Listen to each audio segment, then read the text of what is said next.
Has it ever happened to you? One moment you're there. No, you're here. And then you're not. You're here, and then they're not. How does one explain relating keenly to the static that is found on the in-between stations of the TV in the 90s? And I'm not just talking about those of us that grew up in or in close proximity to cookie-cutter cul-de-sacs in the suburbs, but to everyone that got off on scrambled porn.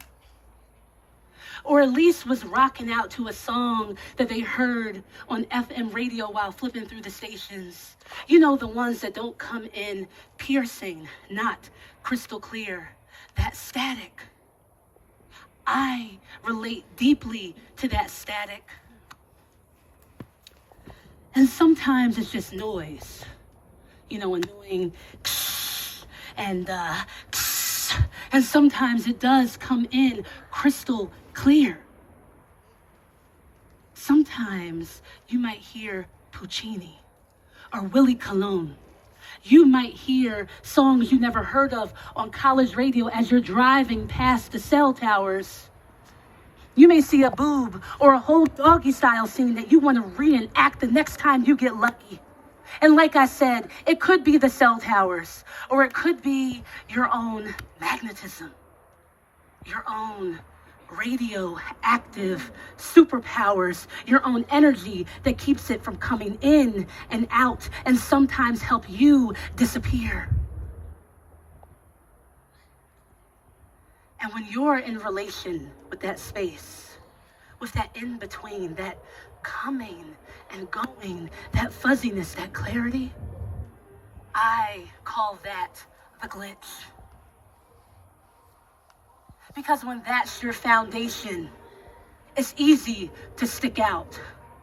And when you malfunction, when you don't fall in line and operate like the rest of the system, that's because you're the glitch. You. And even when you do fall in line, eventually you're going to glitch out. And that's when you realize that everything, just about everything that has ever been told to you is a lie. That the truth lies somewhere between 3, 6, and 10. You know, ABC, NBC, CBS, because those stations are predictable. They are reliable. They are the givers of truth. And those people are the receivers of facts.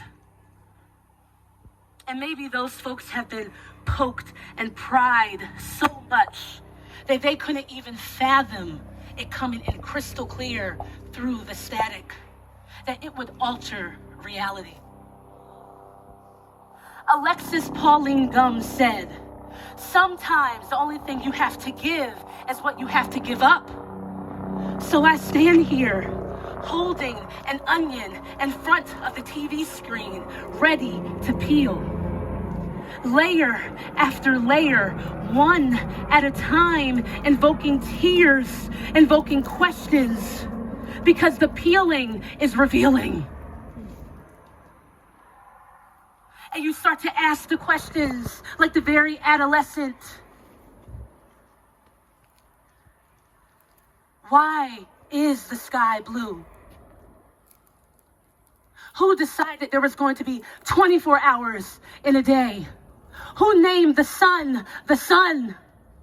Who was the first kid ever to the mundane? I know that I just washed those dishes. How the fuck are they dirty again? To the far more serious.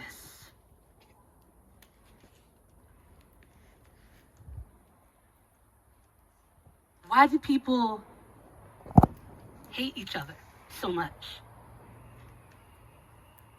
Why do I hate myself? Why are people starving? There is more than enough food to go around. I just don't get it. Why don't they care? Do I care too much? Why do we lock up people and throw away the key? Surely we are bright, intelligent beings. We have to find a way to help to transform them. Wait, am I a person or a being? No. It's true that all life began in Africa. So why don't you see Black people as sacred? Why couldn't I give birth through my vagina for my daughter? Because I'm fat? All of those fat statues you dug up, and you don't see me as a goddess?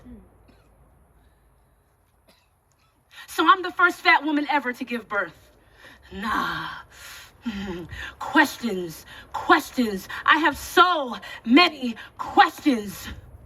Is there a thing called collective hate glitching out? Is there a thing called collective harm glitching out? Don't say that. If modern day plumbing is the worst thing that has ever happened to the planet, why can't we all just use compostable toilets? Banning plastic is the obvious answer, no?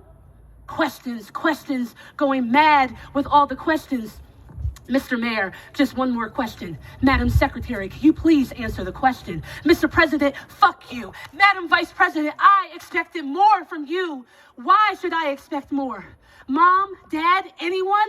Who decided that that guy was going to be the Pope? And when did we sit back and allow the elite to grab women by the pussy? Questions, so many questions, going mad with the questions. When mad question asking becomes your passion, becomes your obsession.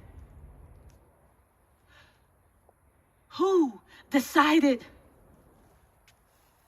that capitalism should exist for so long? Why is colonialism not illegal?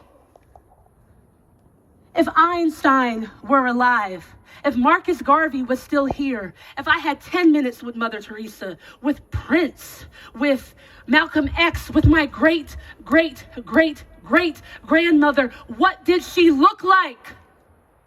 Did she see things too? Did she hear things too? I think I can hear her through the static. I think I could feel her in my hips every time I hear those drums. Which brings me to, why didn't my father and I get a chance to make up before he died? Why did it take him dying for me to realize that we have the same eyes glitching out, the same nose glitching out, the same heart that ripped each other apart? Why, God, why, as your faithful servant, wouldn't you give me a chance to apologize, to show him love rather than the places that I cut? Is it because I am all that you say that I am? And who decided? Why would the giver of life assume a masculine identity in the first place? Why did it take so long for me to find peace? I am static fucking clean. Questions, going mad with all the questions. Mad question asking becomes your passion, becomes your obsession. And then there's the reasoning, the philosophical and psychological remedy for living in the glitch. And maybe day after day of seeing, of hearing, of reliving, and month after month of being addicted to man-made formulas for optimal societal function given to me. Maybe that's when I ponder and ask, this must be a dream. I must be dreaming. But in the glitch, I can time travel. I can shape shift. I can lucid dream. Questions, going mad with all the questions. Akilah Richards said, mad question asking will become your passion, become your obsession. So I ask you, is there such a thing as collective grief? Why do we have to feel like this all the time? And if I am dreaming, if I am glitching out, Is there a collective glitch?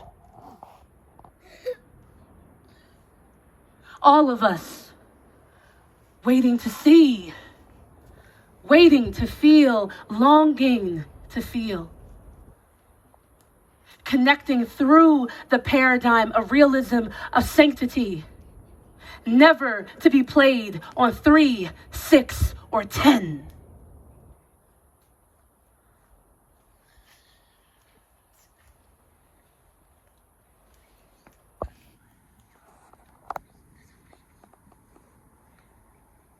If you got a breath and I got a breath, then we all got a breath, 'cause we're sacred. If you got a breath and I got a breath, then we all got a breath, 'cause we're sacred. Listen to me breathe. Listen to me breathe. If you lose your breath and I lose my breath, then we all lose our breath, 'cause we're sacred. If you lose your breath and I lose my breath, then we all lose our breath, 'cause we're sacred. Listen to me breathe. Listen to me breathe.